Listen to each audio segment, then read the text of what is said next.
ನಮಸ್ಕಾರ ವೀಕ್ಷಕರೇ, ಎಲ್ಲರಿಗೂ ವಿಕಮ್ಯ ಟಿವಿಗೆ ಸ್ವಾಗತ. ನಾನು ನಿಮ್ಮ ಶ್ವೇತಾ. ನಾನಿವತ್ತು ಒಂದು ಆರೋಗ್ಯಕರವಾದಂತಹ ರಾಗಿ ರೊಟ್ಟಿ ಹಾಗೆಯೇ ಅದಕ್ಕೆ ಸೂಪರ್ ಕಾಂಬಿನೇಷನ್ ಆಗಿರುವಂಥ ಹುಚ್ಚೆಳ್ಳು ಚಟ್ನಿನ ಹೇಗೆ ಮಾಡೋದು ಅಂತ ತೋರಿಸ್ಕೊಡ್ತಾ ಇದ್ದೀನಿ.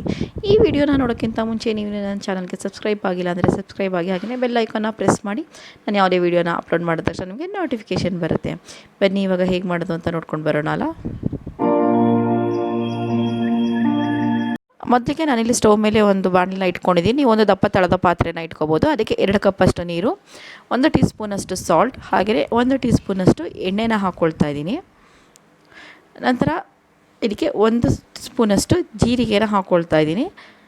ಜೀರಿಗೆನ ಹಾಕ್ಕೊಂಡ್ರೆ ರುಚಿ ಚೆನ್ನಾಗಿರುತ್ತೆ. ನಂತರ ನಾನಿಲ್ಲಿ 1/4 ಕಪ್ಪಷ್ಟು ಕೊತ್ತಂಬರಿ ಸೊಪ್ಪು, 1/4 ಕಪ್ಪಷ್ಟು ಸಬ್ಬಕ್ಕಿ ಸೊಪ್ಪು, ಹಾಗೆಯೇ ಅರ್ಧ ಕಪ್ಪಷ್ಟು ಕ್ಯಾರೆಟ್, ಹಾಗೆಯೇ ಅರ್ಧ ಕಪ್ಪಷ್ಟು ಈರುಳ್ಳಿ, ಒಂದು ದೊಡ್ಡ ಈರುಳ್ಳಿ ಒಂದು ಅರ್ಧ ಕಪ್ ಆಗುತ್ತೆ, ಅದನ್ನು ಸಣ್ಣಕ್ಕೆ ಕಟ್ ಮಾಡಿ ಹಾಕ್ಕೊಂಡಿದ್ದೀನಿ. ನೀವು ತರಕಾರಿನ ರಾಗಿ ರೊಟ್ಟಿ ಜೊತೆ ಸೇರಿಸಿದಷ್ಟು ರುಚಿ ಚೆನ್ನಾಗಿರುತ್ತೆ, ಹಾಗೆಯೇ ಆರೋಗ್ಯವಾಗಿ ಕೂಡ ಇರುತ್ತೆ.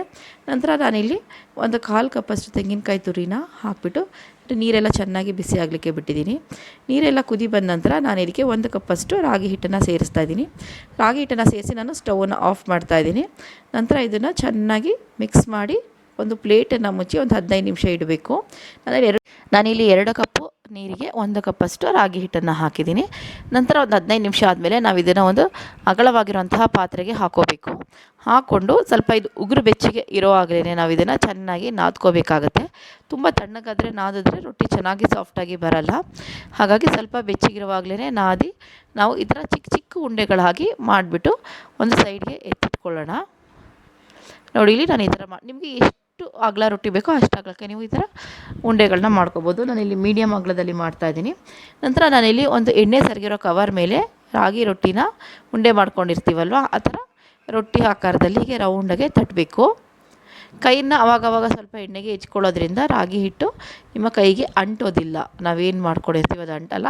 ಇಲ್ಲಾಂದರೆ ನೀವು ನೀರು ಬೇಕಾದ್ರೆ ಹೆಚ್ಕೋಬೋದು, ಬಟ್ ನೀರು ಹೆಚ್ಕೊಂಡ್ರೆ ರೊಟ್ಟಿ ತುಂಬ ತೆಳ್ಳಗೆ ಬರುತ್ತೆ, ಎತ್ತಿ ಹಾಕಲಿಕ್ಕೆಲ್ಲ ಕಷ್ಟ ಆಗುತ್ತೆ. ಇಲ್ಲ ನಿಮ್ಮ ಹತ್ರ ರೊಟ್ಟಿ ಪೇಪರ್ ಇದ್ದರೆ ನೀವು ಇದು ಹೋಳಿಗೆ ಪೇಪರ್ ಇದ್ದರೆ ಹೋಳಿಗೆ ಪೇಪರ್ ಮೇಲೂ ಕೂಡ ರೊಟ್ಟಿನ ತಟ್ಕೋಬೋದು. ನೋಡಿ, ಇಲ್ಲಿ ಒಂಚೂರು ಹರಿತಾ ಇಲ್ಲ. ನಾನು ಪೇಪರ್ನ ತೆಗೆದು ತೋರಿಸ್ತೀನಿ. ಈ ಥರ ತೆಳುವಾಗಿ ತಟ್ಕೊಂಡು ನಂತರ ಒಂದು ಸ್ಟವ್ ಮೇಲೆ ಕಾವಲಿನ ಕಾಯಕ್ಕಿಟ್ಟು ಅದ್ರ ಮೇಲೆ ಹಾಕಿ 2 ಕಡೆನೂ ಚೆನ್ನಾಗಿ ಬೇಯಿಸಬೇಕು. ನೀವು ಬೇಕಾದರೆ ಎಣ್ಣೆ ಅಥವಾ ತುಪ್ಪ ಏನು ಬೇಕಾದ್ರೂ ಹಾಕೋಬೋದು, ಬಟ್ ನಾನಿಲ್ಲಿ ಏನೂ ಹಾಕ್ತಾಯಿಲ್ಲ. ಯಾಕೆಂದರೆ ತಟ್ಟುವಾಗ್ಲೂ ಕೂಡ ನಾನು ಎಣ್ಣೆನ ಬಳಸಿರೋದ್ರಿಂದ ನಾನು ಇದಕ್ಕೆ ಏನೂ ಹಾಕ್ತಾಯಿಲ್ಲ. ನೀವು ಬೇಕಾದ್ರೆ ತುಪ್ಪನ ಹಾಕೋಬೋದು, ತುಂಬ ರುಚಿಯಾಗಿ ಕೂಡ ಇರುತ್ತೆ. 2 ಕಡೆನೂ ಇದನ್ನು ತುಂಬ ಚೆನ್ನಾಗಿ ಬೇಯಿಸಬೇಕು. ನೋಡಿ, ಇವಾಗ 2 ಕಡೆನೂ ರೊಟ್ಟಿ ಚೆನ್ನಾಗಿ ಬೆಂದಿದೆ. ಎಷ್ಟು ಸಾಫ್ಟಾಗಿ ಬಂದಿದೆ ಅಂತ, ಎಲ್ಲೂ ಕೂಡ ಗಟ್ಟಿಯಾಗಿದೆ ಅಂತ ಅನ್ನಿಸ್ತಾ ಇಲ್ಲ. ದೋಸೆಗಿಂತನೂ ಸಾಫ್ಟಾಗಿರುತ್ತೆ ಇದು, ತಿನ್ನಲಿಕ್ಕೂ ಕೂಡ ಅಷ್ಟೇ ರುಚಿಯಾಗಿರುತ್ತೆ.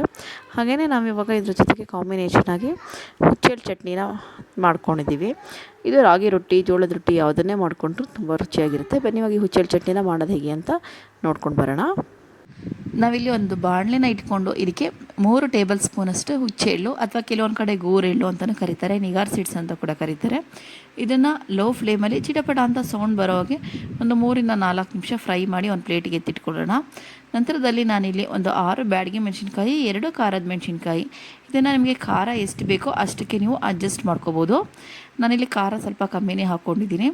ಇವೆರಡು ತಣ್ಣಗಾದ ನಂತರ ಒಂದು ಮಿಕ್ಸಿ ಜಾರ್ಗೆ ಹಾಕ್ಕೊಂಡು ಇದನ್ನು ಸ್ವಲ್ಪ ನುಣ್ಣಗೆ ಪುಡಿ ಮಾಡ್ಕೋಬೇಕು. ಯಾಕೆಂದರೆ ಇದನ್ನು ತೆಂಗಿನಕಾಯಿ ಜೊತೆ ಹಾಕಿದ್ರೆ ಅದು ನುರಿಯೋಲ್ಲ.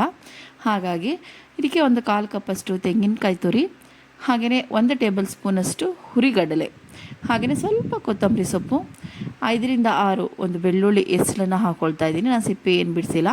ಹಾಗೆಯೇ 1 ಗರಿಯಷ್ಟು ಕರಿಬೇವಿನ ಸೊಪ್ಪು, ನಂತರದಲ್ಲಿ ಒಂದು 1/4 ಟೀ ಸ್ಪೂನಷ್ಟು ಉಪ್ಪು, ನಿಮಗೆ ರುಚಿಗೆ ತಕ್ಕಷ್ಟು ಉಪ್ಪನ್ನು ಹಾಕ್ಬೋದು. ನಾನಿಲ್ಲಿ ಕಲ್ಲುಪ್ಪನ್ನು ಬಳಸ್ತಾ ಇದ್ದೀನಿ. ನಂತರದಲ್ಲಿ ಇದಕ್ಕೆ ಸ್ವಲ್ಪ ನೀರನ್ನು ಸೇರಿಸಿ ನುಣ್ಣಗೆ ರುಬ್ಕೊಂಡು ಬರಬೇಕು. ನೋಡಿ, ಇಲ್ಲಿ ಈ ಥರ ಇದಕ್ಕೆ ನೀವು ಎಷ್ಟು ಬೇಕೋ ಅಷ್ಟು ನೀರನ್ನು ಹಾಕಿ ಚಟ್ನಿ ಅದಕ್ಕೆ ಮಿಕ್ಸ್ ಮಾಡ್ಕೊಳ್ಳಿ. ತುಂಬ ನೀರನ್ನು ಹಾಕ್ಬಿಟ್ಟು ಸ್ವಲ್ಪ ಹಾಕ್ಕೊಂಡ್ರೆ ಸಾಕು. ಇವಾಗ ಹುಚ್ಚೆಳ್ಳು ಚಟ್ನಿ ಅಥವಾ ಗೋರೆಳ್ಳು ಚಟ್ನಿ ರೆಡಿಯಾಗಿದೆ. ಇದು ಎಲ್ಲ ಥರದಂತಹ ರೊಟ್ಟಿಗೆ, ಅನ್ನಕ್ಕೆ ಕೂಡ ತುಂಬಾ ರುಚಿಯಾಗಿರುತ್ತೆ. ನೋಡಿದ್ರಲ್ಲ ಸ್ನೇಹಿತರೆ, ಹೇಗೆ ಆರೋಗ್ಯಕರವಾದಂತಹ ರಾಗಿ ರೊಟ್ಟಿ ಹಾಗೆಯೇ ರುಚಿಯಾದ ಗೋರೆಳ್ಳು ಚಟ್ನಿನ ಮಾಡೋದು ಅಂತ. ನೀವು ಕೂಡ ಮನೆಯಲ್ಲಿ ಟ್ರೈ ಮಾಡಿ ಹೇಗೆ ಬಂತು ಅಂತ ನನಗೆ ಕಮೆಂಟ್ ಮಾಡಿ ತಿಳಿಸಿ. ಹಾಗೆಯೇ ಇನ್ನೂ ಹೆಚ್ಚು ನಿಮ್ಮ ಫ್ರೆಂಡ್ಸ್ಗಳಿಗೆ ಈ ವಿಡಿಯೋನ ಶೇರ್ ಮಾಡಿ ಸಪೋರ್ಟ್ ಮಾಡಿ. Thank you for watching.